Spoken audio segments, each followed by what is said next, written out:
Totem Pole Nation, Lambo's World of Sports, featuring the Big Buddy, featuring the Silent Sports Network. It's all week 6 of college football. Alabama's defense beats A&M. The Tez Walker eligibility, he showed out for UNC. He's finally eligible. Fuck the NCAA for what they did to that man. Because, I mean, the whole COVID thing was really messed up. But I saw the video on TikTok. What UNC did on TikTok was amazing. He was finally eligible to play. He got some catch against Syracuse. And USC versus Arizona game that lasted 4 hours. And Arizona took USC to 3 OTs and almost pulled an upset. I understand we don't talk about Arizona like that, but Arizona deserves some respect. Arizona is a way better team than they were the past couple seasons. Their defense did really excellent against a USC offense who continued to score. But at one point, they were up 17-0. Now, before we get to those games, first game I'm going to talk about is the Ohio State University. All right, they beat Maryland. We talk about Tua's brother. They were consistent enough, but when you play against Ohio State, you have to play for 4 quarters, and they eventually got, blown out, which is pretty sad.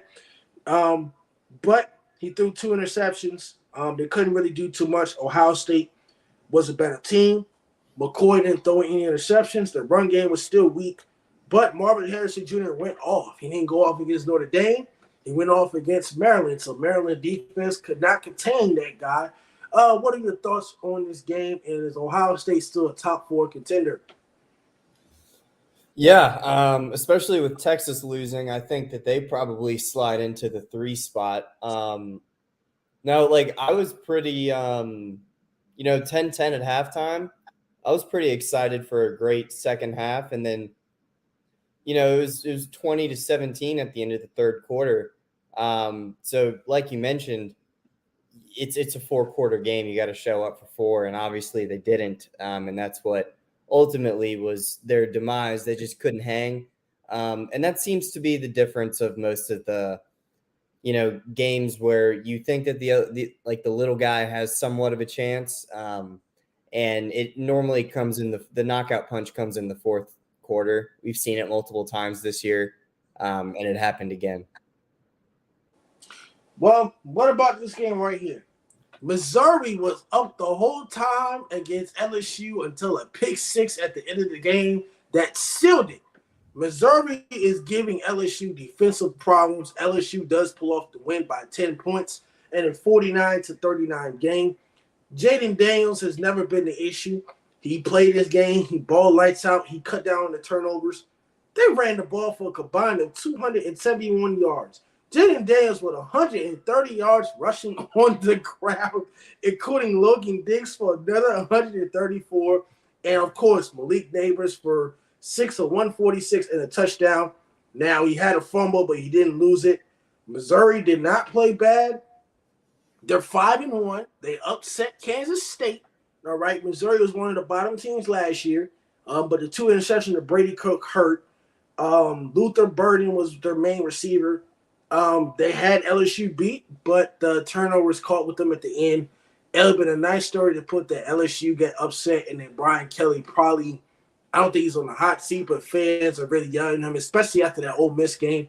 LSU is 4-2, but their defense is awful, but their quarterback is amazing. They need to fix defensive issues. What do you think, and can LSU still contend for the SEC championship? If they go undefeated the rest of the year, I think, because you're not going to be able to get into it with I doubt it. I think, yeah, I mean, I think having, 2 losses this early is pretty damning when it comes to that, especially in the SEC. But in terms of this game, like you said, defense was awful, but the offense is so awesome, so much fun to watch. Jaden Daniels, I mentioned it in August and, keep bringing it up every time it needs to be brought up. He's a dog. He's definitely one of the best quarterbacks in the country. 260 in the air with only 6 incompletions and then another 130 on the ground is unreal. No turnovers.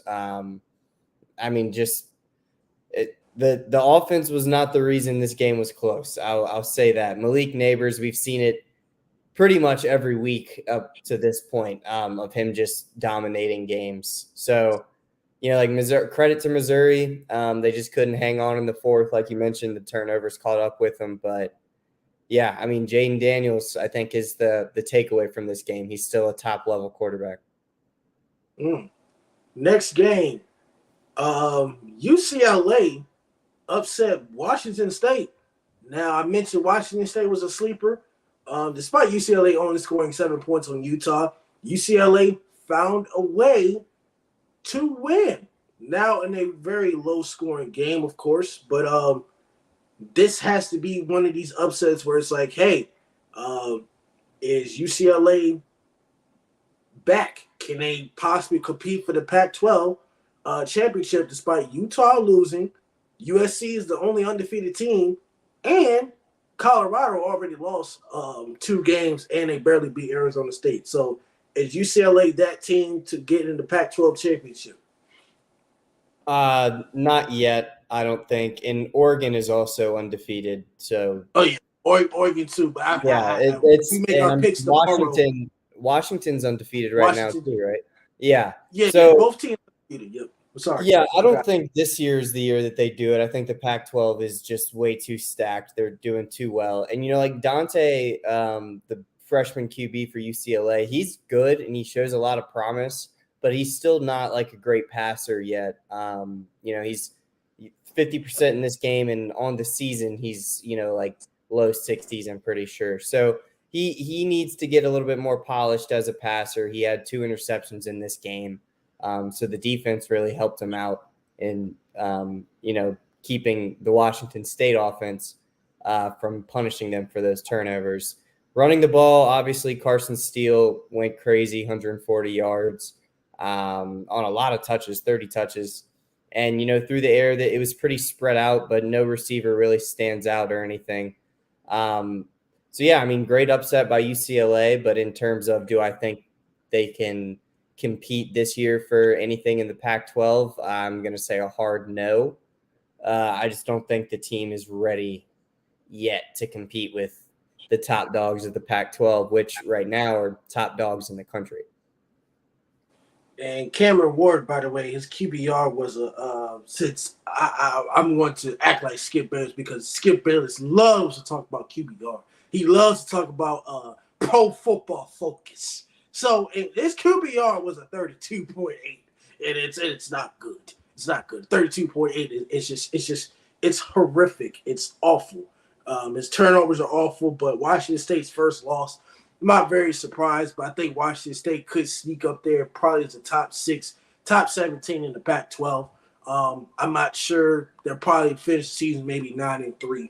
But when you have 2 turnovers from a quarterback and also who's only completed 19 of 39, that's just beyond god awful, because the UCLA defense ain't really like that. But like I said, the college football stuff happens to be unpredictable. All right, here comes our favorite team to talk about. Florida State destroys Virginia Tech. Now, before we get into detail of this, I thought Virginia Tech had a chance to even upset them in the third quarter. We couldn't get nothing going. The first drive of the game, we gave a 2-point conversion and a touchdown, and we looked like we were just scared. I don't feel like we were prepared at all. I understand that, we may be overpowered. I get that. It just looked like we didn't come ready to play. We were flat. I was criticizing Tyler Bowen on the other side of the TV while I text you. I'm like, did we just forget how to call plays? Because we not even using the running back in the first half, and all of a sudden, second half, we going off the 299-yard touchdown run. All right, we started to get some hope. Every time we get some hope, it's the same thing he told me in that Rutgers game as well. You get close to 5 points. Florida State pulled away, and they had injuries. I mean, their wide receiver didn't come back from the game, but we could not stop the goddamn run. Trey Benson put it on us.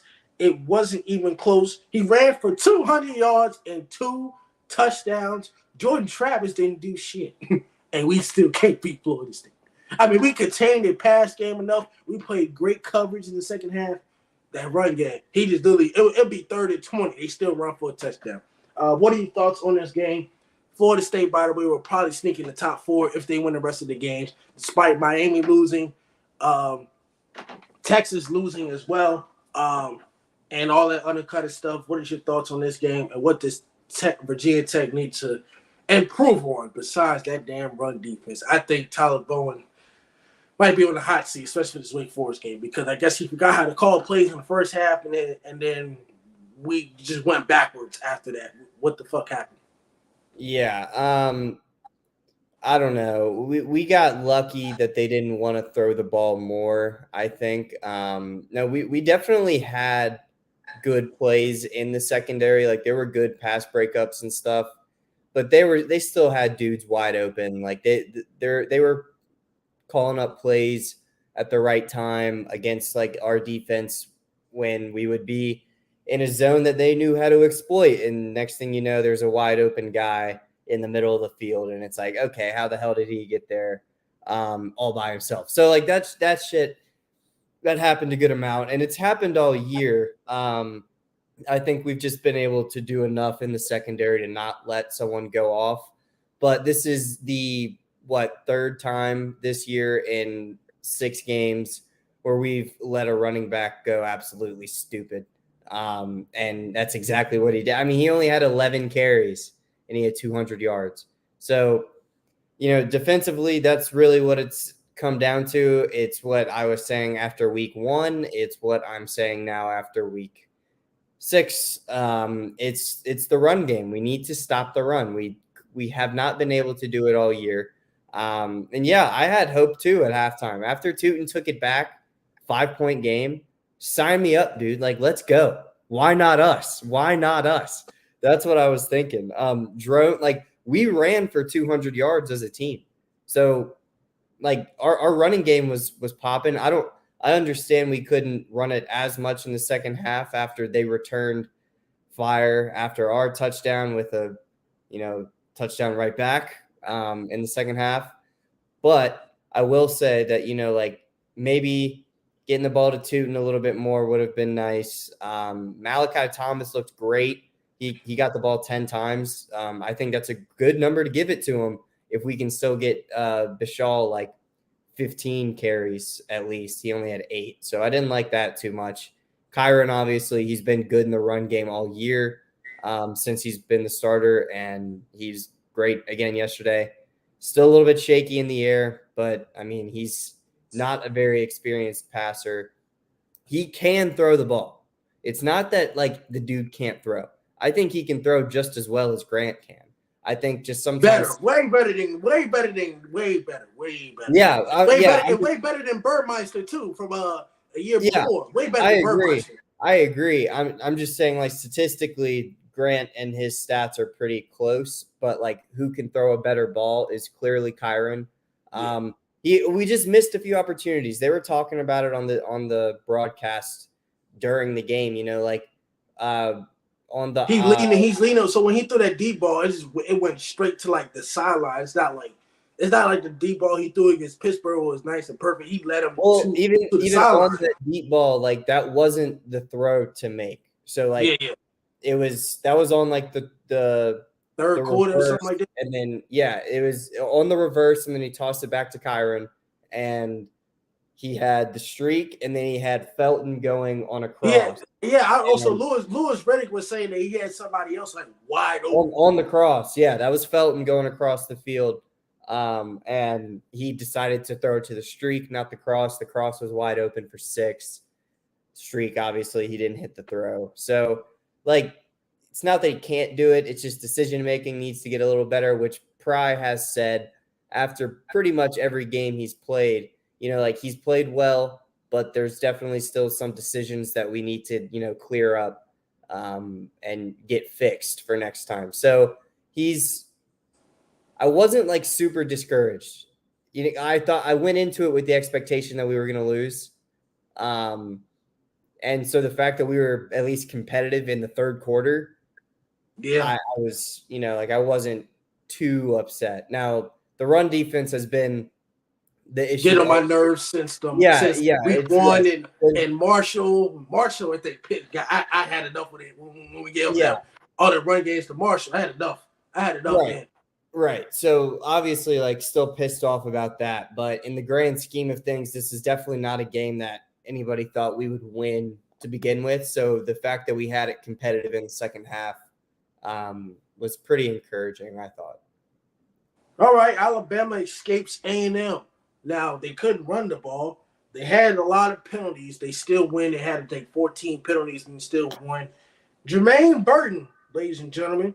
Jalen Monroe did play better, but Jermaine Burton torched that Texas A&M defense up. Max Johnson, the little brother of Brad Johnson, who was an NFL quarterback who won the Super Bowl with the Tampa Bay Buccaneers. Texas A&M struggled offensively as well.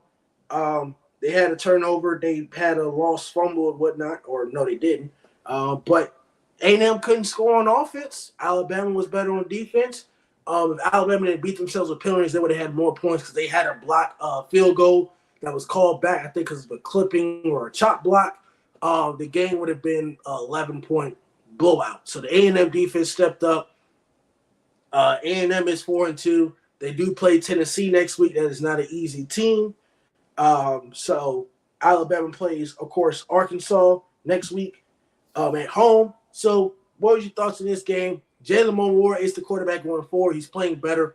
But his decision-making, interception-wise, is still bad. It's still iffy. It's not as bad as it was in Texas. And I guess he could still read the progressions a little better instead of trying to always run.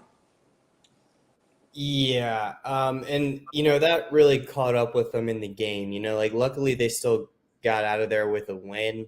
But, 8 carries for -1 or -31 rushing yards. And, like, obviously that accounts a lot for all the sacks that he took and all the hits that he took behind the line of scrimmage. So whether that's the O-line that needs to step up, which it definitely does. It's not like their run game has been crazy and their pass protection has been great. Neither one of those are the case. The run game in a few games past, it has been very good.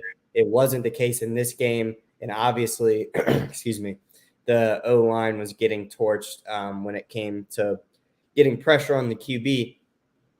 Now, to your point, he needs to be able to make his progressions a little bit quicker. Obviously, I'm not some QB guru or anything, but it doesn't take an expert to tell. Like, he's holding on to the ball too long. He's trying to do a little bit too much. And that's what's catching up with him. Like, he didn't have to take -31 yards in rushing based on, like, hits behind the line if he would have gotten rid of the ball a little bit quicker, or if he would have, stayed in the pocket and made a throw instead of trying to get out and then getting hawked down by, like, a D-end or something. So, like, I don't know, just small stuff like that. Luckily, they came out with the win. But, the run game took a step back from what we were used to seeing it at, and the O-line still isn't the best in pass protection. So, I don't know. I mean, I think we both expected them to win. Glad they got the win, but it wasn't it wasn't a game that blew me away. Besides, obviously, the Bama wide receiver that had 200 yards. All right, UNC versus Syracuse. Syracuse has dropped 2 straight games. They lost to Clemson in the blowout while it was in Blacksburg 2 weeks ago, and they lost to UNC.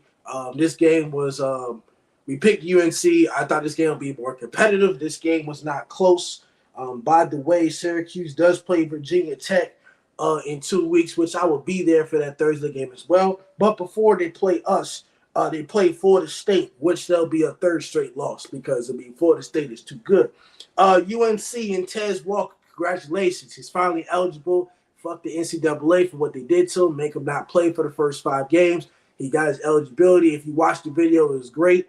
He finally got reinstated to play for UNC. He had a couple catches. Drake May is what Drake May is. He is still a Heisman candidate. No turnovers, all right? He had a fumble. Well, fumble and that's it.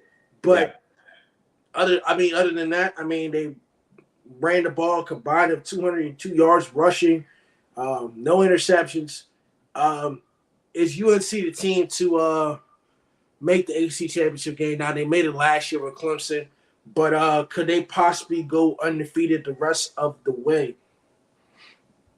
Yeah, I think so. I think it's UNC and it's Florida State in that ACC championship. You look at the remaining schedule. Miami, I think they're just a better team than Miami. It'll probably be decently close, but I can't imagine it would be like super competitive in the fourth quarter. UVA, they're going to steamroll. Georgia Tech, we just saw play a good game, so who knows? But And lost them last year too. right. But I think we'd both, if we had to pick right now, we'd both pick UNC in that game.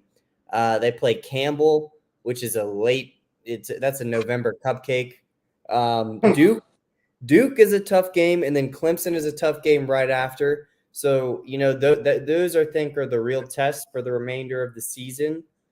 But I do think that they're a better team than both of those teams. Now, the Duke defense is no joke.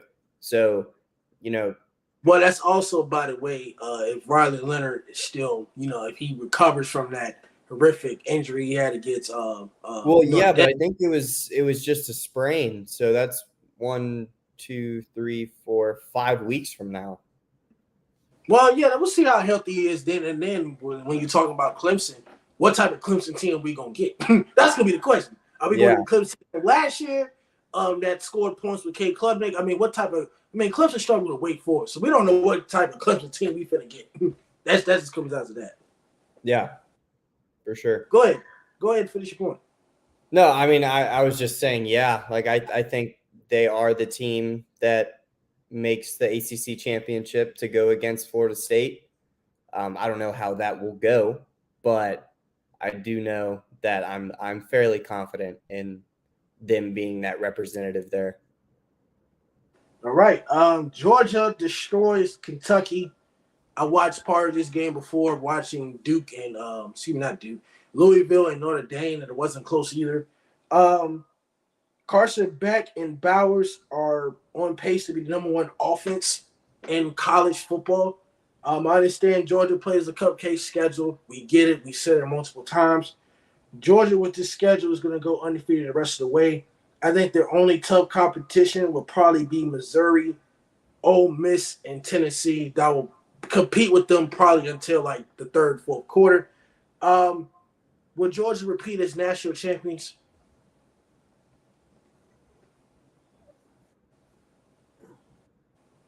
What? Did I say something? I don't want them to. Oh, you don't want them to? Okay. Good. I don't but like, I don't know. It just makes you sick, or what happened? Just when I thought that the gap was like closing like a lot, they go out there and just destroy an undefeated ranked team, like an SEC opponent. I thought the gap from the Auburn game and then the South Carolina game, I was like, hey, these guys are vulnerable. Like there is a chance. And then they go out there and just destroy an SEC opponent. Now, obviously, they were one field goal away from losing last year in the playoffs. So they're not indestructible.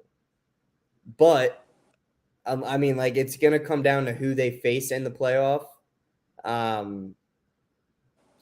I don't know. I don't think this Ohio State team is that same team from last year that was set up to beat them. So I don't want to say Ohio State will be the team that beats them. Michigan, if they somehow –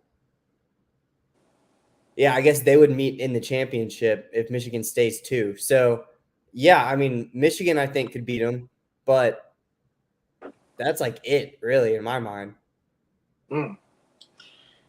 Nothing else. There's really not much to talk about. Kentucky was just wasn't. They weren't that team. They weren't ready. They didn't show up. Wow, that's sad. Ole Miss beats Arkansas. Arkansas falls to 2-4. I'm not sure if Sam Pittman's job is on the line. I'm not sure. Ole Miss has really impressed us. They beat LSU. They beat Arkansas. It's an SEC team. They beat them by 7. Jackson Dart is that guy. They have a bye week. Then next week they play Auburn. They still have Texas A&M. remaining on their schedule, and Georgia. But it looks like from the perspective that Ole Miss can only lose 2 games this year. Can Ole Miss sneak up there in the SEC championship game if they win the rest of their games? I'm not sure if they're going to beat Georgia, but that depends on what happens if Alabama loses one more game, if Tennessee loses one more game, and of course if LSU loses 3 games somehow. Can they sneak in the SEC championship game? And do you have any confidence in Ole Miss? Well, I have confidence for sure. The issue is Bama doesn't have an SEC loss. So, like, that's true. Yeah. It's just the Texas loss. Yeah. So, like, they've lost out of conference, but it doesn't matter when it comes to who's making the SEC championship. Like, as long as you're perfect within the SEC, then you're good. And obviously, right now, that's Georgia and that's Bama. That's perfect in the SEC. That's what you expect in the best division in or best conference, I should say, in college football. So Ole Miss, they're third. They're third in the SEC right now. Auburn isn't a cakewalk, but I think they should beat them. Texas A&M, obviously loaded roster, but not performing. So I think they could beat them. The issue is Georgia. And I think we would both agree Georgia beats Ole Miss. And with that, Ole Miss then has 2 SEC losses and is not in the SEC championship. So yes. I think the issue is going to be, just like the schedule. I think they'll win every other SEC game, but when you get slotted to play Bama and Georgia in the same season, yeah, like you kind of, I think you're set up for failure. Yeah, that happens to them every year. Ole Miss just can't beat Alabama either. So with that loss to Alabama, that kind of hurts for right now. But we hadn't talked about Colorado since the beatdown of USC. Colorado is not like out of the headlights, but they played an unranked. Nobody's really talking about them. They played Arizona State. They almost lost to Arizona State. Now, Arizona State is they're 1-5, but obviously I think they're better than they were with Herm Edwards. They're rebuilding the program. Kenny Dillingham, who was a former Oregon offensive coordinator, and Dan Lanning. Shador hit the Shador. All right. All you ASU fans that said fuck you and all that. Shador Sanders might be, the Tom Brady vibe. By the way, he worked with Tom Brady in the offseason. But Deion Sanders said they played like crap. Again, they played horrible. They almost lost to a 1-5 team. Shador only had 1 touchdown pass. Their run game was awful. So this Arizona State defense brought something to the table. If you're only holding Shador to 1 touchdown. Their quarterback, I thought, played great. But the Colorado defense, you keep saying it. Elijah Bagwell, 12 receptions for 134 yards. I mean, my God, he almost beat them. It came down to a final second field goal. The kicker, that transferred Jackson State with Deion Sanders, told him to do his dance. End of the game, they pulled the Shador. All right. But Colorado's 4-2. They end their 8-game losing streak in the Pac-12. Are you still on your take about a 7-5 Colorado team? Because they're winning. They're better than they were last year. They're better from 1-11. But you said it multiple times, and you've been right about Colorado, which I'm gonna give it to you now. I overreacted when I was gonna win probably 10 games. They probably still can win 10 games. I overreacted, but they lost to USC defensively, gave up 90 points. They lost to Oregon, and they barely beat Arizona State. What's the problem here? You almost lost to Arizona State. That would have been a crisis. College football would crash down today. And I know the Dallas Cowboys lost, but I think everybody be talking about Colorado more than the Dallas Cowboys if they would have lost to Arizona State. Yeah. So to start, the defense is still such an issue. They had 5 sacks and they had 8 tackles for loss. So, credit to them there. But like you said, that receiver going for 134, every game a receiver goes off. Every single game. Doesn't matter who they play, a wide receiver goes off against that secondary every single week. Quarterback has played well regardless of who they play against. The quarterback has generally played pretty decent.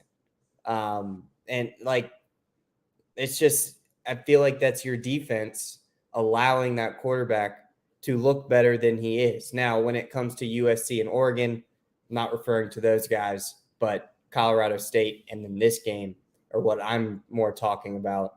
And even TCU, quarterback of the other team puts up big numbers when you play the Colorado defense.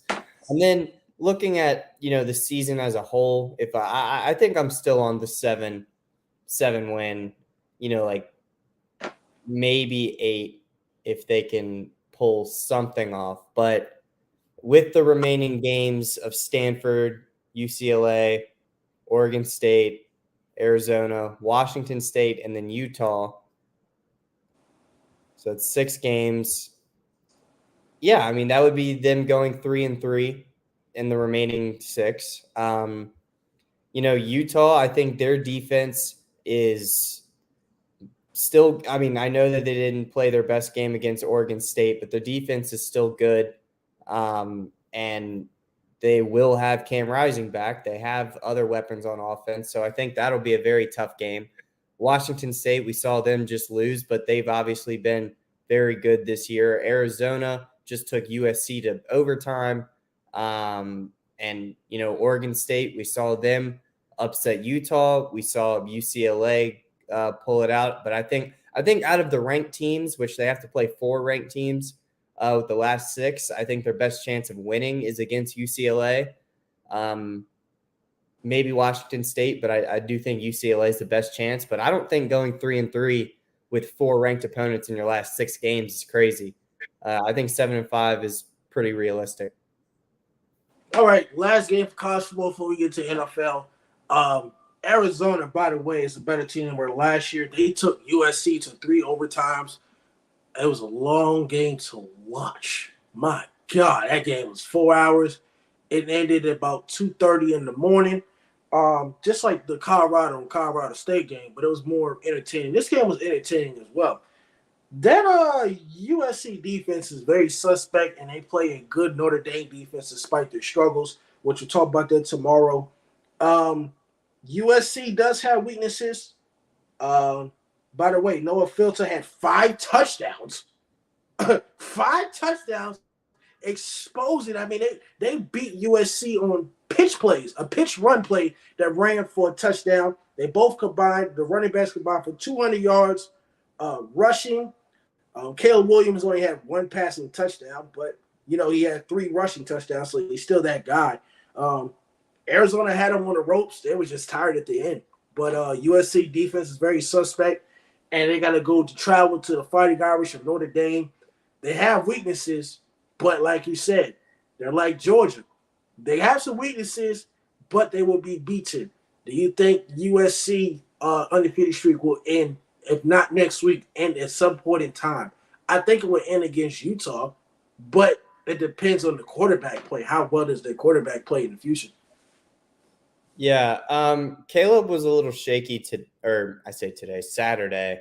Barely 50%, 200 yards, but he did add 3 touchdowns on the ground. So he still made his impact pretty solidly. It's crazy that they scored 43 points with such like what seems like a low producing day offensively, just 220 in the air, 150 on the ground. It didn't seem like they were making too many like explosive plays, but they had 5 rushing touchdowns and another one in the air. So that'll do it. Yeah, I mean, credit to every part of the Arizona team. I mean, they had 200 yards rushing, quarterback, like you mentioned, 5 touchdowns, 300 yards. They had a receiver with 140 yards, and they had another receiver who had 10 catches and 4 touchdowns. So, like, Arizona played very well, but I think it just raises your eyebrows. What's up, Mr. Pizza 1001? What's going on? Caleb, 2 fumbles. He lost 1. I don't know. I mean, it raises eyebrows for USC on offense and defense. I mean, we already knew that their defense was some hot ass. We knew that. We knew that going into this week. But we hadn't really seen their offense struggle too much like that. I mean, I don't want to say struggle too much because they scored 6 touchdowns. So I'm not saying that like their offense sucked, just like production wise, besides the touchdowns, which is obviously the most important part. I get that. I'm just saying, like, statistically, they didn't look super great against the defense that I thought they should look super great against. So yeah, it just raises eyebrows a little bit. It doesn't make you get too nervous. But I don't think they'll go undefeated this whole season. If they played like this offensively against a more competitive team, like they will see later on, like I don't think they win. And that's not like a hot take or anything. Obviously, if you go into multiple overtimes against Arizona, yeah, if you play that way against, Utah, you're not going to win. No, and they lost, and their losses last year when they were 11-3, they lost 2 of them to Utah and 1 in the bowl game to Tulane. So we seen it. It's college football; anything can happen. But this is it for college football. We'll do the college football previews for tomorrow. But we are not done because we got NFL to go to. Ladies and gentlemen, the Buffalo Bills have folded again. What in the world? We're watching that game in London. It was 11-7 in the 4th quarter. Ladies and gentlemen, Trevor Lawrence, not only that Jacksonville defense, oh my God. Wow. There's some problems going on in Buffalo. Jacksonville is 2-0 in London, by the way. They played in London back-to-back weeks, so they've been there for at least 3 weeks. The Bills look real sluggish. The Steelers defense beats the Ravens. We both picked the Ravens. Very disappointed. There was a lot of drop balls for touchdowns. Nelson Aguilar, sorry ass, who was signed by the Patriots. We use him as a deep threat. He can't catch the ball. He just dropped it. I mean, we'll get on that later. And then the Colts win. We got that right. Without Anthony Richardson. Mattpatt has said it on the show. Gardner Minshew should have a job in the NFL.